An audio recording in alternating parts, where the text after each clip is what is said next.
tarde a todos. Meu nome é Felipe Brito, sou farmacêutico bioquímico, trabalho na Fundação Hemominas, sou responsável técnico do laboratório de histocompatibilidade. Primeiramente, eu gostaria de agradecer à equipe coordenadora desse evento, organizadora. É um prazer enorme ajudar a construção desse encontro, que acredito que seja o primeiro de muitos que virão, um encontro tão importante para a qualificação da nossa rede. Hoje eu recebi a missão de falar um pouco sobre as novas regras de doação de medula e de tipagem HLA e o que essas novas regras trazem de mudança para os serviços da hemoterapia. Focando principalmente no trabalho dos hemocentros, pois acredito que nem todos os hemocentros possuem um laboratório de HLA, mas todos os hemocentros são responsáveis por uma etapa do processo, que é a parte de coleta e captação. Para que a gente chegue em 2021, nas portarias que foram publicadas mais recentes, vamos fazer um pequeno e rápido apanhado histórico para que a gente possa entender de onde a gente saiu e onde a gente quer chegar com os transplantes no Brasil. O primeiro transplante de órgãos foi feito em 1964, no Hospital do Servidor. Esse transplante foi realizado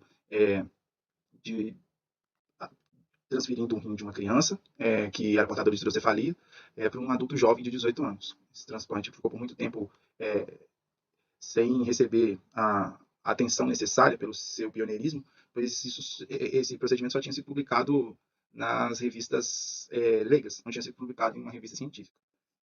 Mas há um tempo atrás, a BTO teve uma publicação que retomou a história desse procedimento. Além disso, em 65 também teve um transplante que foi realizado no Hospital das Clínicas de Ribeirão Preto, também um dos primeiros centros a iniciar um protocolo de transplantes, uma estrutura mais completa de transplantes no Brasil. Os transplantes de medula iniciaram em 1979 e o pioneiro foi o Dr. Pasquini e o Dr. Eurípides, realizando esse primeiro transplante em 79 no Hospital das Clínicas da Universidade Federal do Paraná. A legislação de transplantes no Brasil, ela acompanhou esse desenvolvimento técnico e até mesmo para balizar legalmente os atos que estavam sendo praticados pelos profissionais. A primeira lei, de 1963, trata da retirada de órgãos de doadores falecidos. Depois a gente tem a lei de 1968, que também trata da autorização da retirada de órgãos.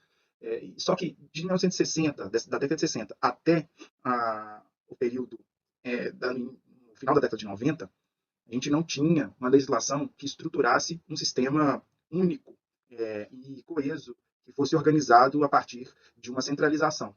Então, existiam várias estratégias de desenvolvimento de transplantes de forma regional, e essas normativas eram individuais, elas não tinham uma estrutura norteadora. E isso veio a existir a partir da publicação da Lei 9.434, em 1997, chamada Lei dos Transplantes e a Lei da Doação Presumida. Essa legislação ela foi muito importante e ela trazia uma questão na autorização da doação que depois foi até modificada, e ela teve um decreto, e em 97 também teve um decreto que cria o Sistema Nacional de Transplantes. E essa criação do SNT e do CNCDOs, que são as centrais de notificação, capacitação e distribuição de órgãos, foram responsáveis por criar uma estrutura básica de organização do sistema de transplantes brasileiro. Depois, em 98, a gente tem a publicação do Regulamento Técnico das Atividades de Transplante. Em 2000, uma portaria muito importante, portaria 1315, que institui o registro de doadores, Registro Nacional de Doadores de Medula. Esse, acredito que todos saibam, mas é o registro que coaduna todos os possíveis doadores de medula no Brasil. Então, em 2004, a gente teve a publicação também da portaria 2381 e da 2480. A primeira é a publicação que institui a Rede Brasil Cord, e a 2480 do Regulamento Técnico de transplantes de célula-tronco hematopoéticas. Em 2009, duas publicações muito importantes, a portaria 2600, o Regulamento Técnico do Sistema Nacional de Transplantes, e a RDC 61, que principalmente para os laboratórios de histocompatibilidade, laboratórios de imunologia, é uma legislação extremamente importante, porque ela define todos os critérios e tudo que é exigido para que um laboratório possa ser credenciado e funcione atendendo o Sistema Nacional de Transplantes. Em 2012, a publicação da portaria 844, que fala da manutenção regulada do redome, tratando aí da quantidade de cadastros que eram permitidos ser feitos para incluir no banco de doadores de medula. Em 2013, a gente tem uma publicação com novos quantitativos para o teto de doadores redome para os estados. desde essa época já existia a preocupação de se equacionar os quantitativos de cadastros de doadores de medula e dar qualidade a esse cadastro, porque o Brasil é um país continental com diversas cargas genéticas diferentes distribuídas em toda nessa área, e é preciso fazer com que o banco de doadores seja representativo dessa nossa variabilidade genética, permitindo uma isonomia de acesso aos transplantes de medula para todas as pessoas. Em 2014, tem a publicação da Portaria 342, com os critérios de distribuição e controle das costas de redome. Esses critérios levam em consideração o tipo, a realização de exames de órgãos sólidos, para o atendimento de órgãos sólidos, a natureza da instituição, se privada, filantrópica ou pública, e essa portaria, ela estrutura a forma de distribuição daquele quantitativo estadual que é definido pelo teto máximo de cadastros anuais. E aí a gente chega em 2021, com as portarias 1084 e 1085 e 1228 e 1229. São portarias que fizeram algumas alterações importantes no sistema de transplantes do Brasil, alterações já que estavam sendo aguardadas por muito tempo, principalmente as alterações que fazem a atualização da tabela de alguns exames, para que os exames sejam passíveis de serem realizados. Além disso, traz alterações que são do fluxo, alteração de fluxo dos exames, tanto de tipificação de aparentados, quanto de doadores voluntários não aparentados. A gente vai tratar aqui principalmente de doadores não aparentados, onde tiveram as principais modificações. Quais são as alterações que impactam os hemocentros? Primeiro de tudo, a idade do candidato doador de redome. O hemocentro, então, é responsável por fazer a coleta, captação e cadastro desses doadores, e a idade é um requisito crucial para se fazer essa captação desse doador. Além disso, a gente vai ter uma mudança no teto de número de doadores cadastrados permitidos por Estado. Isso atende algumas diretrizes que são importantes para a qualificação do banco do redome, para que ele possa atender a necessidade de se ter compatíveis para os doadores, para os receptores que estão cadastrados no REREM. Vamos falar primeiro da idade. A alteração, então, na portaria 685, faz uma alteração na idade, colocando a idade máxima, que passa de 55 para 35 anos. Então, o doador só pode entrar no cadastro de doadores voluntários até 35 anos. A publicação foi em junho, e aí foram levantadas várias dúvidas, ainda tinha uma questão operacional que precisava ser resolvida. Para isso, a CNT publicou o ofício circular, em 25 de outubro, esclarecendo principalmente o que fazer com a idade, qual seria o critério utilizado para fazer o cadastro. Então, traz aqui nesse ofício que o RedomWeb foi adaptado para a idade de 36 anos incompletos, ou seja, todas as pessoas que têm menos que 36 anos vão ser permitidas de serem cadastradas e que o resultado seja colocado no RedomWeb. Então, 35 anos, 11 meses e 29 dias seria o máximo para que esse doador pudesse entrar. Mas por que isso? Por que essa alteração de idade foi importante? Existiam já, sendo acumuladas na literatura, algumas publicações que mostravam que a idade é um fator importante na sobrevida do receptor. Essa daqui é a publicação mais relevante, que tem maior impacto, e ela fez, essa publicação mostra uma revisão de 10 mil transplantes pelo CIBMTR, e mostra que quando se seleciona um doador mais jovem, se tem uma porcentagem de 3% de melhora nessa sobrevida. E esses resultados eles não estão sozinhos, né? Tem vários outros resultados de estudos menores que corroboram com esse dado de qualidade para uma doação quando a gente tem um doador mais jovem. Então, isso é um dos motivos para essa redução, mas não só esse. Na verdade, a gente tem um outro objetivo, que é frear o envelhecimento do redome e aumentar a custo-efetividade do investimento. O que significa isso? Quando um doador atinge a idade que ele não pode doar mais, esse doador ele passa a não estar disponível mais para doação. E aí, conforme esses doadores vão fazendo aniversário, eles vão saindo dessa disponibilidade. Então, a gente tem uma curva aqui, isso é dado do Redome, apresentado no encontro do Redome de 2021, um crescimento nessa saída, porque essa saída ela reflete o que aconteceu alguns anos atrás. Os doadores cadastrados com 40 anos, com 50 anos, estão chegando a doadores com mais de 60 e não podendo fazer a doação. E para que isso seja reduzido, é importante que se franqueie, se trunque a entrada desse doador até 35 ou até uma idade menor, mas 35 foi a idade escolhida, para que tenhamos uma redução menor desse banco e a gente freie esse envelhecimento sucessivo do banco. Porque não adianta que a gente tenha 4, 5 milhões de doadores, sendo que, por exemplo, 3 milhões desses estariam impossibilitados de fazer uma doação com qualidade. Além disso,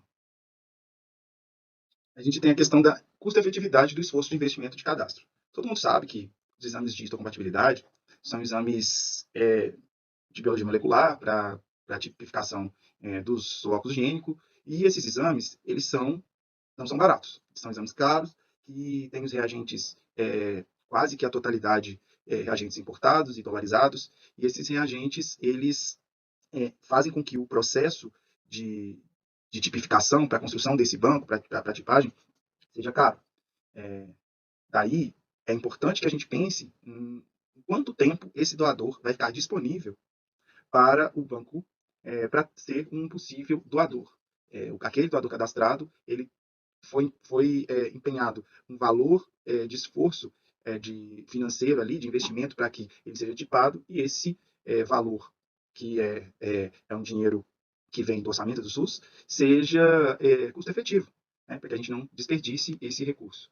Então, aqui, vou fazer um exercício bem simples, até reducionista, do custo de exame, considerando os dois procedimentos, o ressarcimento dos dois procedimentos, tanto de coleta quanto do procedimento de testagem HLA com um valor atualizado, mas já vai ser suficiente para que a gente faça essa análise. Imagine, então, um doador entrando no banco com 35 anos e podendo fazer sua doação até os 60 anos, um outro doador ou doadora de 40 anos e ficando disponível até os 60 anos, ele ficaria 20 anos disponível, e um outro doador entrando aos 50 anos e ficando 10 anos disponível. E aí a gente tem esse valor de esforço de investimento para testagem por ano. Então a gente pode ver que no primeiro ano, no primeiro caso, esse valor é de R$ 42 e ele chega a R$ 105,80 quando esse doador passa só 10 anos. Então o objetivo do Redone é que o doador tenha a testagem mais custo-efetiva, esse esforço de investimento seja o mais valioso possível e seja realmente utilizado para a busca e aquele doador não entre e saia rapidamente do banco. Isso é uma conta bem simples, só para que a gente entenda que também esta é uma questão que impacta na escolha da redução da idade máxima para que ele faça a entrada. No entanto, essa não era uma alteração que já não estava acontecendo.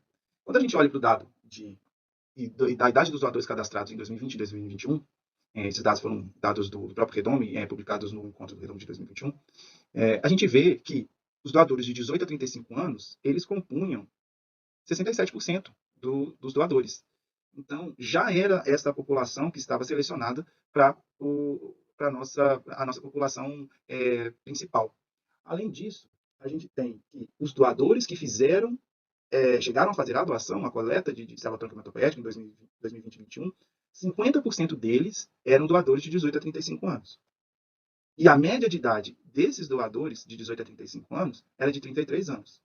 Então, isso mostra para a gente que esse esforço de alteração ele já estava sendo feito, porque já existia uma recomendação de se buscar doadores mais jovens, isso já estava acontecendo até por outros motivos. Então, isso é um dado que aponta para que a gente não vai ter tantas alterações, pois a população que a gente já estava conseguindo já era uma população muito próxima daquela que a gente já captava. Então, agora falando do outro quesito alterado, que foi o teto do número de doadores cadastrados no Redondo, vamos ver algumas questões, saber por que essa alteração foi necessária. Aqui a portaria 2229, que muda o número máximo do cadastro de doadores voluntários, ano por unidade federativa. Então, a gente tem, esse número foi diminuído em sua totalidade. Esse número não teve nenhum estado que teve aumento desse quantitativo. A lógica por trás disso é para se qualificar o banco de doadores. A gente vai ver aqui mais à frente. Aqui a gente pode ver nesse gráfico quais eram os tetos para cada estado e para onde passou. Então, todos os estados tiveram diminuição e os valores de percentual é o percentual de redução que cada estado teve a sua cota anual, entre a portaria antiga e a portaria nova. E aí, como que isso foi pensado? Né? Vou tentar fazer um paralelo aqui, só para que vocês entendam por que isso é importante.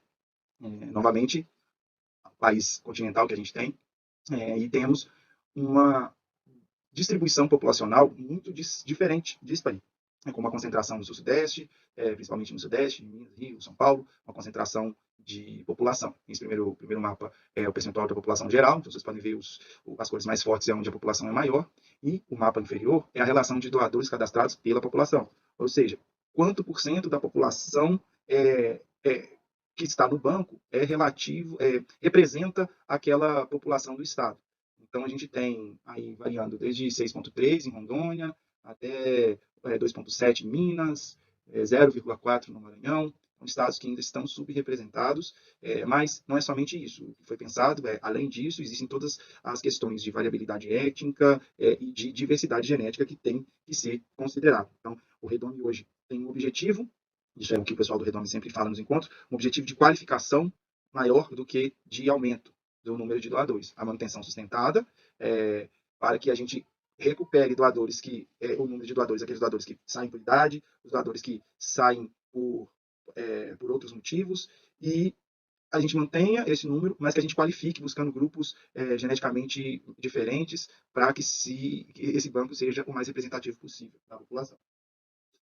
Tem mais alterações que a portaria traz, principalmente para aqueles inocentes que têm laboratório de HLA. Alterações importantes, alteração da metodologia para a tipificação da primeira fase. A gente sai de uma primeira fase que era feita em média resolução e passa a ser exigida em alta resolução, que aí, eu coloquei QNGS aqui, porque acredito que seja a técnica que quase todos os laboratórios vão fazer, mas o que é exigido é uma técnica de sequenciamento.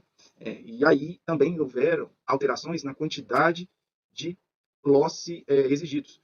Então, para a tipificação, a lógica foi invertida. Ao invés de fazer a BDR, e aí nas outras fases a gente complementar, a primeira fase vai ser feita com A, B, C, DR, DQ, DP, tudo completo, para que na segunda fase, quando um confirmatório, faça um confirmatório com um exame de média resolução. Então, isso ganha agilidade, isso é concordante com o que os bancos americanos e europeus estão fazendo. Além disso, foi que eu já disse que a revisão dos valores da tabela de procedimento, então a gente teve valor da tipificação passando para R$ 1.030, que é um valor condizente com um sequenciamento que precisa ser feito, essa tipificação em alta resolução. Além disso, a gente teve alteração e simplificação do fluxo de tipificação de aparentados, para aqueles centros que têm alguma interação com esse fluxo. O fluxo de aparentados foi simplificado, já não tem tantas fases em sequência, a gente já tem, as fases são iguais para doador e receptor, e a gente ganha tempo nesse processo de autorização e realização dos exames, para que esse doador e os receptores possam ser disponibilizados para o transplante o mais rápido possível. Aqui está a portaria com a alteração, então, ali, blocos A, B, C, DR, DQ, DP, exigência ser feito com técnicas de alta resolução. Aqui a 685 que traz também essa descrição do procedimento, então A, B, C, D, P, e o valor passa para R$ 1.030. Agora, eu sempre faço uma brincadeira com para explicar a importância do Redome e a importância da gente dar valor a esse match de amor que acontece entre doador e receptor de medula. E aí é uma brincadeira de considerar que esse sistema é um Tinder genético. Tinder, para quem não sabe, é um aplicativo de relacionamento, onde as pessoas tentam se encontrar para poder conhecer alguém, namoro. E aí a gente tem o Redome de um lado e o Releme do outro. E a gente está aqui no meio, tentando fazer esse amor acontecer. Então, a gente pode se considerar os cupidos desse processo para poder fazer com que os pacientes que estão buscando uma medula consigam sua medula compatível, consigam fazer o transplante. E aí, utilizando essa alegoria do Tinder, eu trago aqui um resumo de como ficou as regras para a doação. Então, 18 a 35 anos, a área de busca, essa aí é a área do mundo inteiro, levando em consideração que existem a busca internacional, homens e mulheres, e mostre-me no Releme, para que as pessoas do Releme, aqueles pacientes, possam, quando a gente cadastrar pessoas que sejam compatíveis, possam ser beneficiadas com esse match de amor, que é a doação de medula.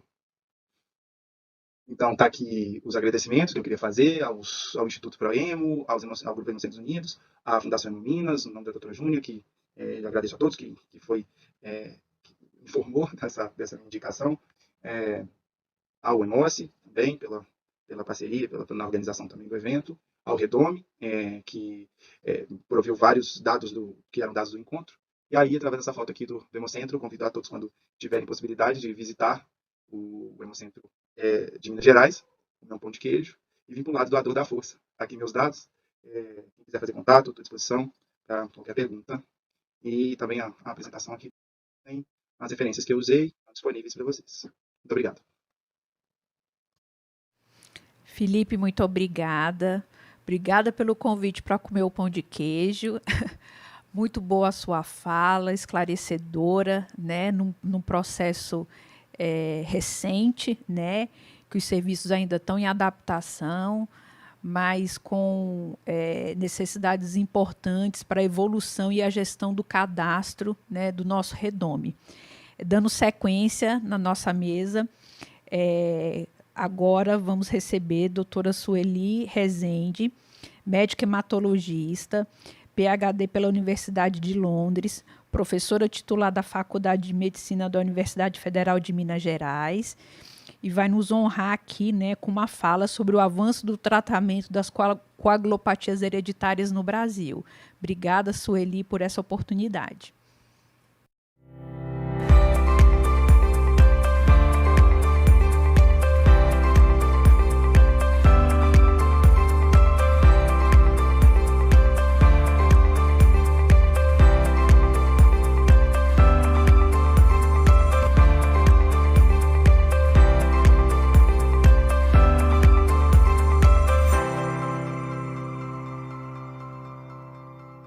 Boa tarde a todos. O meu nome é Sueli Meireles Rezende, eu sou médica hematologista, sou professora titular do Departamento de Clínica Médica da UFMG e queria inicialmente agradecer à comissão organizadora por ter me convidado para falar um pouquinho sobre o avanço do tratamento das coagulopatias hereditárias no Brasil, nesse primeiro encontro técnico-científico dos hemocentros do Brasil. Vou falar um pouquinho dos avanços do diagnóstico, mas vou falar também um pouquinho dos desafios que eu entendo que o programa tenha daqui para frente, para avançar ainda mais nesse programa. Eu começo falando um pouquinho sobre essa família que eu admiro muito e que tem uma história muito trágica devido à hemofilia A, né, que é a família aí do Betinho e dos demais irmãos do Betinho, né, que são aqui de Minas Gerais, e são de Ribeirão das Neves. A mãe deles teve 16 filhos, e 8 morreram em consequência da hemofilia, sobrando somente os 3 filhos, que são pessoas memoráveis para todos nós. Então, a gente começa falando aqui que, possivelmente, se eles estivessem nascendo hoje, eles teriam tido um destino muito diferente. E é isso que acontece e que a gente vê num paciente com hemofilia, quando a hemofilia não é tratada, ou quando acontecem sangramentos graves e que a gente precisa acompanhar esses pacientes, né? Então, esse aqui é um hematoma muscular na região da panturrilha, de enorme gravidade, que exige um tratamento imediato, é uma urgência hematológica, um paciente com inúmeros hematomas, de pele também. Isso aqui é um caso de hemofilia adquirida, que nós não vamos falar aqui dela hoje não, nós vamos falar só da hemofilia congênita, e esse aqui são sequelas que a gente via muito frequentemente na década de 90, quem tratou esses pacientes nessa época se lembra de pacientes com uma hipotrofia muscular importante, né, e grandes sinovites e complicações com hemartroses crônicas, levando aí a uma deficiência física permanente. Eu vou falar um pouquinho do programa do Ministério da Saúde, que é esse que pôde trazer tantos avanços aqui para as coagulopatias hereditárias, e que tem como missão desenvolver ações que promovam a atenção às pessoas com coagulopatias e outras doenças hemorrágicas hereditárias. E ele está envolvido com o diagnóstico, com a aquisição de medicamentos, com a distribuição desses medicamentos e, consequentemente, com o tratamento dessas doenças. E a atenção a essas coagulopatias hereditárias, ela é centralizada no Ministério da Saúde, na Coordenação Geral de Sangue e Hemoderivados, que faz um caminho aqui para os estados, né, em nome aqui das hemorroides estaduais, que tem uma capilaridade para os centros coordenadores estaduais e depois para os centros regionais no Brasil, que são hoje em torno de 150. A história do programa no Brasil, ela já tem aí aproximadamente 20 anos, né, quase 20 anos. Ele começa com aquisições centralizadas de fatores de coagulação em 95, em pequenas quantidades. Depois ele passa a ser gerido por um grupo na Anvisa. Em 2004, ele é finalmente transferido de volta para o Ministério da Saúde. A primeira aquisição de fatores por demanda da coordenação, ela acontece em 2004, e a dose domiciliar ampliada, ela acontece em 2007, implantação do sistema Movida Web, que é o sistema que gerencia o cadastro desses pacientes, foi em 2009. Em 2011, a gente tem um passo importante nessa história, que é a implantação da profilaxia primária e secundária, da profilaxia para o tratamento de imunotolerância. Em 2013, a gente tem um incremento da aquisição dos concentrados de hemácia, dos concentrados dos hemoderivados, e em seguida, em 2019, tem a incorporação do emicizumab. A organização do programa é essa, o Ministério é responsável pela regulação, recomendação, aquisição e distribuição dos procoagulantes, e o gerenciamento de registro e os programas educacionais. E os estados se responsabilizam pelo diagnóstico laboratorial, registro de pacientes, atenção aos pacientes nos centros, a gerenciamento da equipe multiprofissional e assistência farmacêutica. Com relação ao diagnóstico, a gente evoluiu muito, né? Esses são dados de 2002 a 2018, então vocês podem ver aqui que todas as coagulopatias hereditárias, né, conjuntamente, elas tiveram um incremento enorme, e hoje em dia a gente já tem um platô de diagnósticos que é em torno de 4% de casos novos ao ano. E isso reflete aqui nos números do programa de uma forma geral. A gente normalmente fala muito em hemofilia A e hemofilia B, porque essas são as doenças mais prevalentes das coagulopatias hereditárias. Então, a gente tem aqui, no ano passado, a gente tinha um pouco mais de 11 mil pacientes com hemofilia A no Brasil e quase 5 mil pacientes, dos quais quase 5 mil são pacientes com hemofilia A grave, né? Então, assim, um incremento, né, ascendente de diagnósticos. E na hemofilia B, a gente tem similar também, em torno de 2.200 pacientes no ano passado, com hemofilia B, sendo que aproximadamente 750 são devido à hemofilia B grave, né? Então, vamos colocar em torno de 40% dos pacientes com hemofilia A e B, são pacientes graves, que são aqueles que demandam uma assistência maior, que tem mais sangramento, que são mais graves e que, por consequência, consomem mais recursos do programa.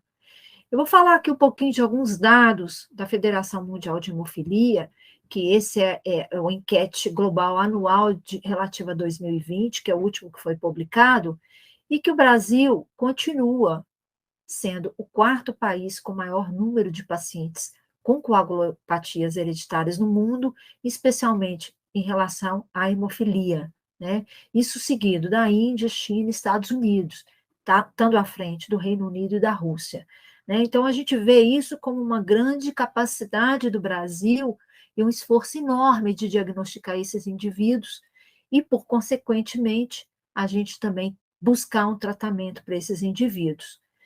E já falando de tratamento, né, um breve histórico de tratamento das hemofilias, das coagulopatias no Brasil, né, um pouco do que eu já falei, mas importante aqui é a gente lembrar que de 2004 a 2009 a gente teve um importante incremento do elenco de hemoderivados, com mudanças no sistema de compra do Ministério da Saúde, instalação da profilaxia primária, secundária e imunotolerância, e a aquisição do primeiro fator 8 recombinante, que ocorreu a partir de 2012 no Brasil, e veio a possibilitar a instituição, principalmente das profilaxias primária, secundária e da imunotolerância. E, por último, de registro importante que a gente teve foi a incorporação do emicizumab que aconteceu há 2 anos atrás.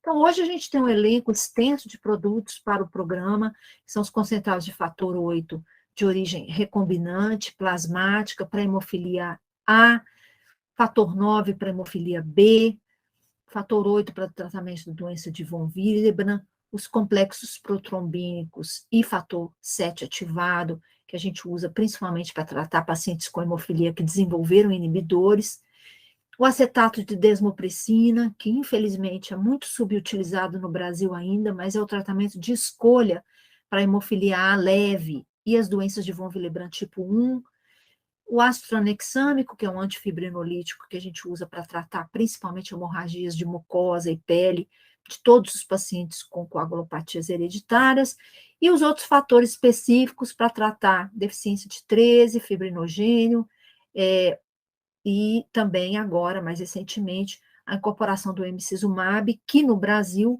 foi incorporado para tratar os pacientes com hemofilia A, que fizeram imunotolerância, mas que infelizmente não responderam à imunotolerância.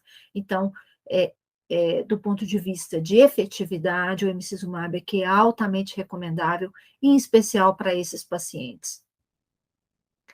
Com relação às aquisições, né, a gente vê aqui um histórico de aquisições de concentrado de fator 8, que é o grande gasto, né, do Ministério da Saúde, desse programa, que começou aqui em 2005 com menos de uma unidade per capita, e hoje a gente está em 2021 com 4,27 unidades per capita. Então, é um avanço muito grande nessa aquisição. Né? O início da aquisição do recombinante se deu aqui em 2011, o que propiciou um incremento aí dessa aquisição muito importante. Com relação à hemofilia B, o concentrado de fator 9, a gente tem também um incremento muito importante, saindo de 0,21 unidades per capita em 2005, chegando aqui em 2021 com 0,72 unidades per capita. E, em comparação com o resto do mundo, né, baseado aqui nesse survey da Federação Mundial de Hemofilia de 2018, que tem uma média de uso per capita de fator 8 de 2,40 em todos os países que participam desse survey, o Brasil está aqui com quase 2 vezes esse uso per capita.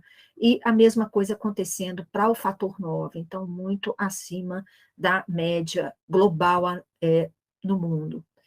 E o que a gente acabou de falar, que os avanços nos últimos 10 anos, ele inclui o tratamento de indução da imunotolerância, a profilaxia primária e secundária, e, mais recentemente, a incorporação do emicizumab.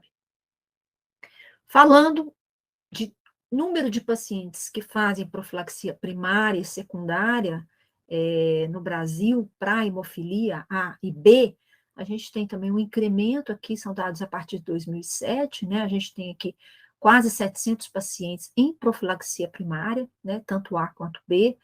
Em secundária, a gente tem mais de 5.500 pacientes em profilaxia secundária para hemofilia A e B.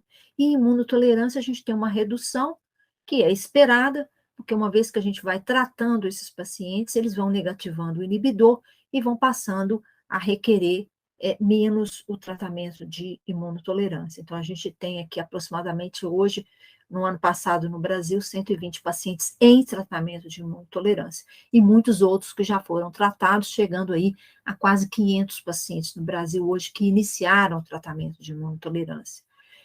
Esses são dados da Letícia, que foi minha aluna de doutorado. A Letícia fez um trabalho incrível estudando a mortalidade de pacientes com hemofilia no Brasil, que foi publicado na revista Hemofilia, e o que a gente viu é que a taxa de mortalidade padronizada no Brasil de 2000 até 2014, ela teve uma redução muito importante, né?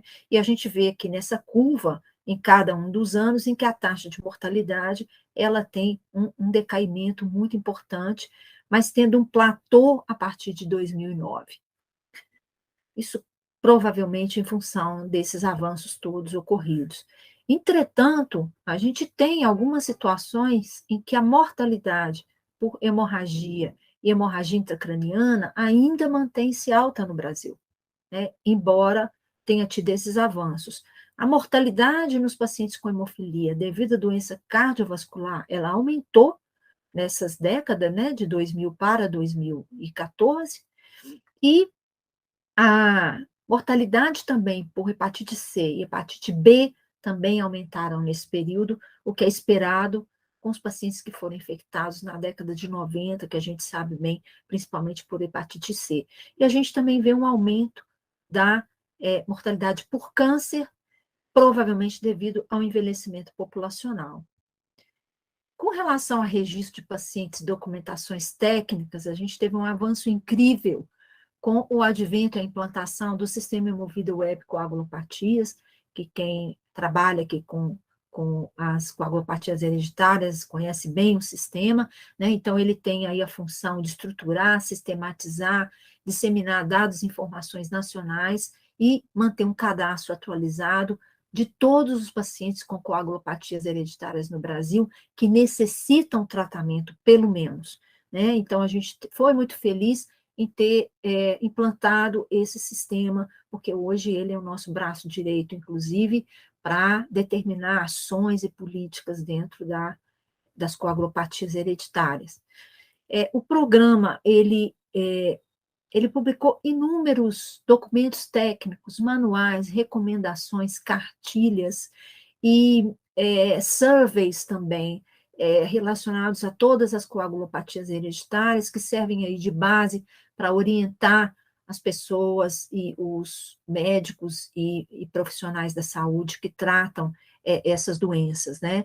E a gente mantém também, o Ministério mantém um perfil das coagulopatias hereditárias no país, que também é publicado todo ano e orienta aí os diversos interessados em entender um pouco sobre as prevalências dessas condições no Brasil.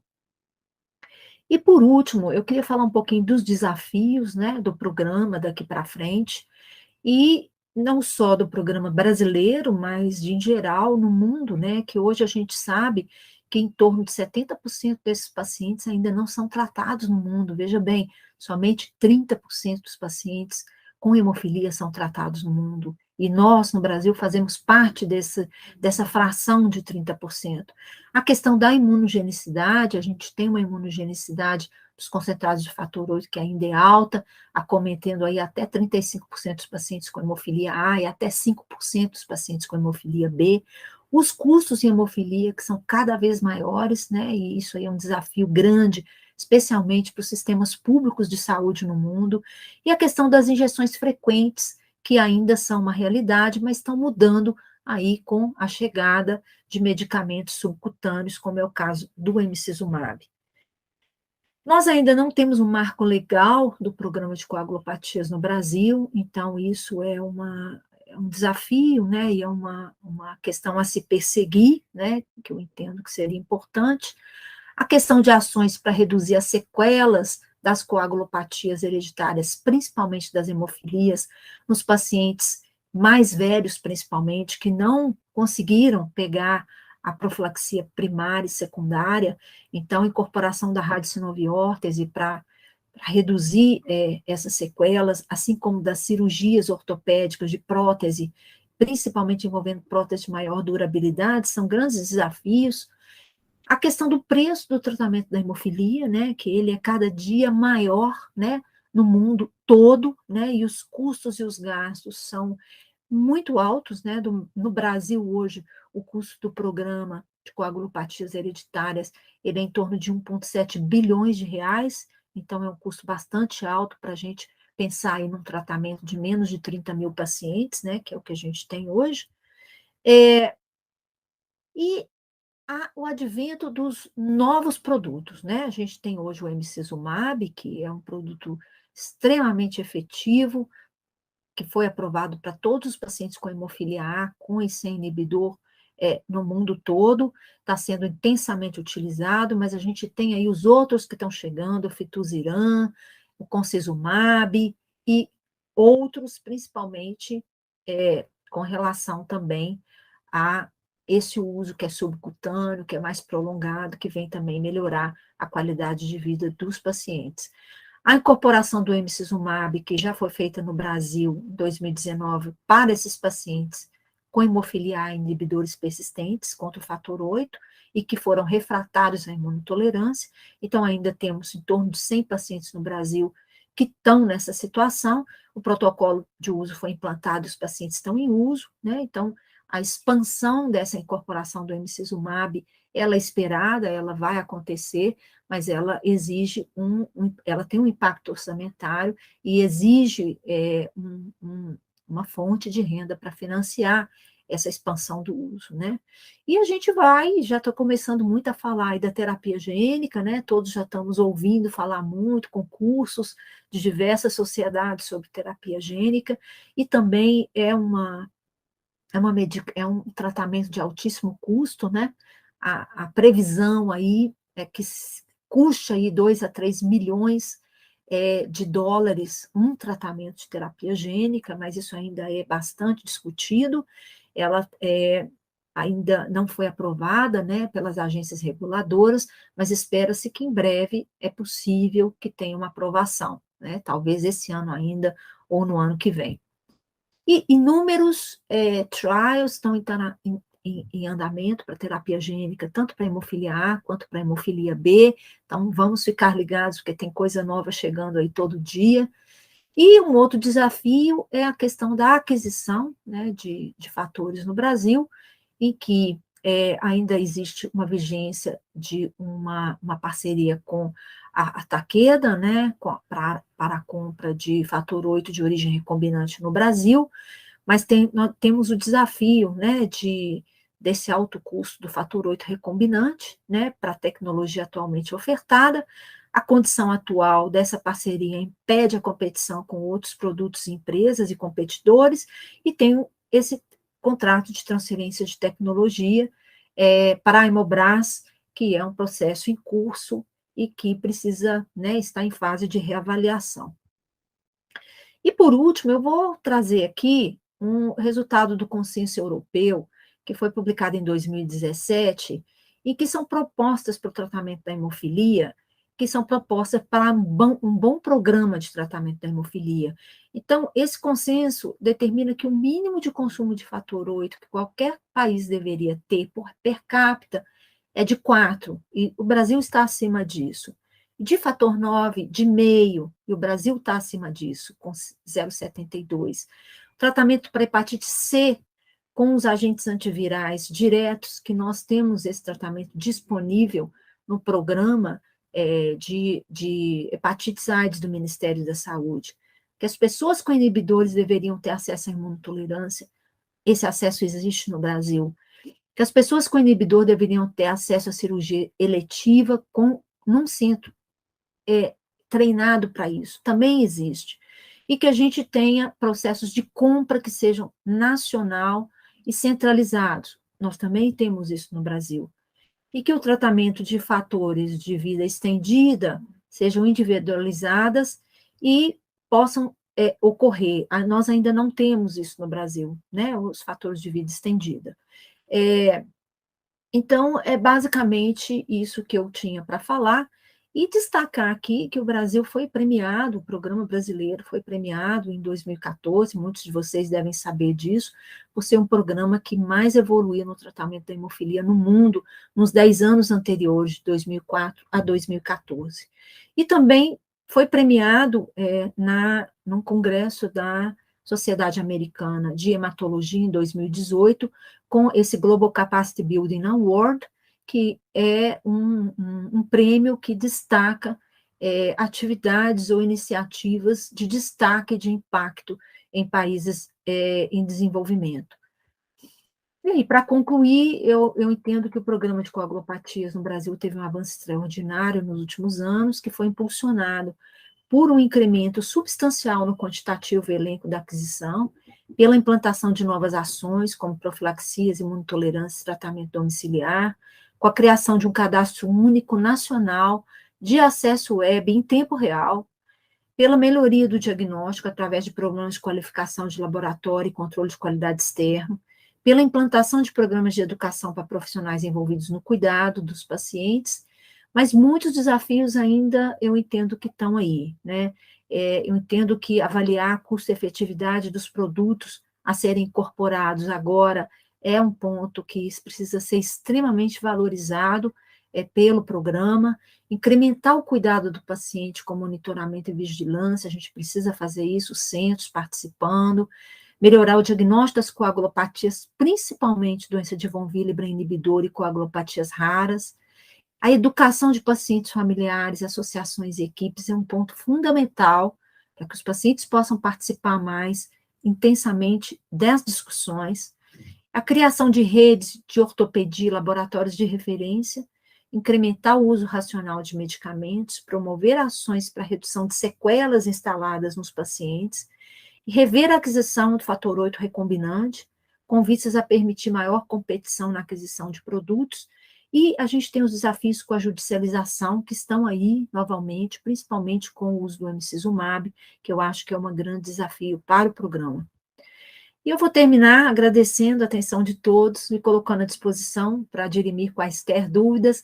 Eu queria fechar com essa ilustração, que é de um paciente que tem hemofilia A, que desenhou essa ilustração aos 7 anos de idade, hoje é um rapaz, um adulto, e ele entendia que ser feliz é ser igual. E ele é esse mocinho aqui do meio.